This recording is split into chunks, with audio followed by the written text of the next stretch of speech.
fellow Africans, it's on Wednesday and it's all about our third pillar of the Change for Africa campaign.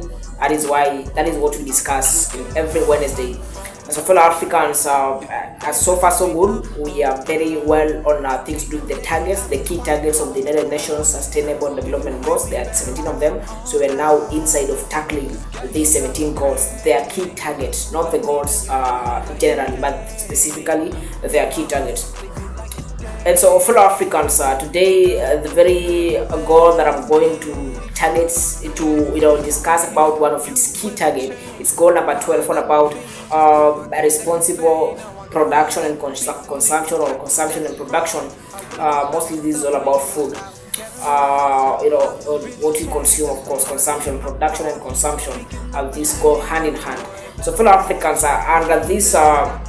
Under this target, and I'll be discussing target number 12.2, which is all about that by 2030, the UN envision to achieve the sustainable management and efficient use of natural resources. Sustainable management and efficient use of natural resources.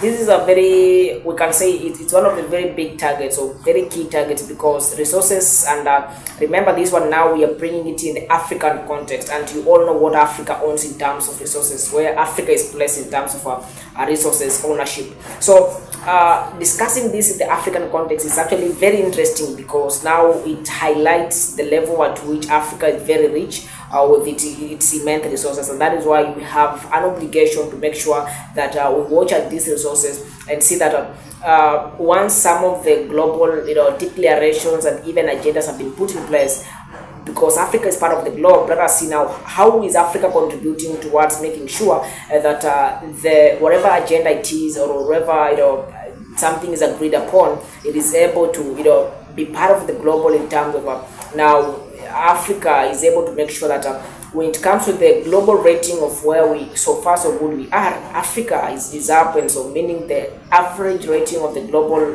progress of these goals would be very high. So that is why we have an obligation to discuss about such things.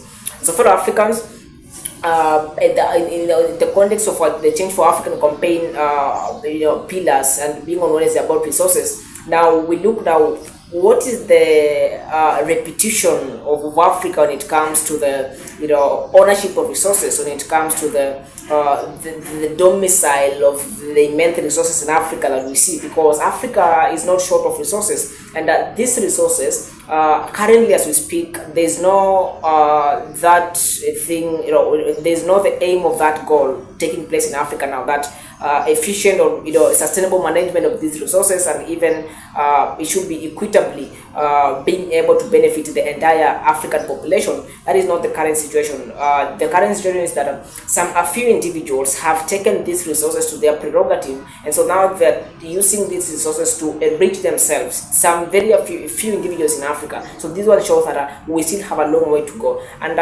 it will be very difficult, of course, to be able to escape from such quagmire, because now you look at these individuals, it means that if we really need to have something different, then it means that we need some new minds in place that can be able to make sure that there is efficient use of these resources, and even the equitable share of it, the sustainable management of it, that because these are people who are after money, they're not after building a nation or the nations of Africa. Then it means we need people in place who can make sure that they're not after money, rather they're after building a nation, meaning a nation. So meaning that even if they undertake the mining and the extraction of these resources, they make sure that it is sustainable in terms of it does not interfere even with the environment. But the situation that is going on now in Africa is that this is a war affair. This is an affair whereby some people have made this to be private enterprises that they are using them to extort a lot of money, and even just for their own good, which is very bad situation, because these resources, these are natural things, and these are things that if they are in the lands of, they are in our lands, they're supposed to benefit the whole population of Africa. So fellow Africans, these are still issues of intense contemplation that we need to consider and make sure that we see what we can do in terms of achieving that goal and that target number 12.2. These are very critical target. The resources, once we are able to get that, then it means everyone will be, there is that equity in terms of people being able to, because resources will now create wealth, and now this will become the sustainability part of it, is that many people will be able to be absorbed in these industries whereby the resources, the things to do with the, discuss about resources, it's all about, you have the human resource and also have the natural resources. So now we focus mostly on natural resources because we are assured of the human resource, but natural resources that are now here, they're supposed to be worked on now by the human resource. So this human resource is supposed to work on the natural resources, and when the natural resources are not equitably shared, it means not every human will be able to benefit directly from these resources. Rather, they actually be they get the negative impact of what comes with the inequity part of it, of the resource sharing, and a few individuals taking over these resources. So fellow Africans, allow me to end it at that point. Let us meet tomorrow Thursday as we discuss about our fourth pillar of the Change for African campaign, which is all about the living standards of our people in Africa. And I wish you an interesting afternoon. Thank you.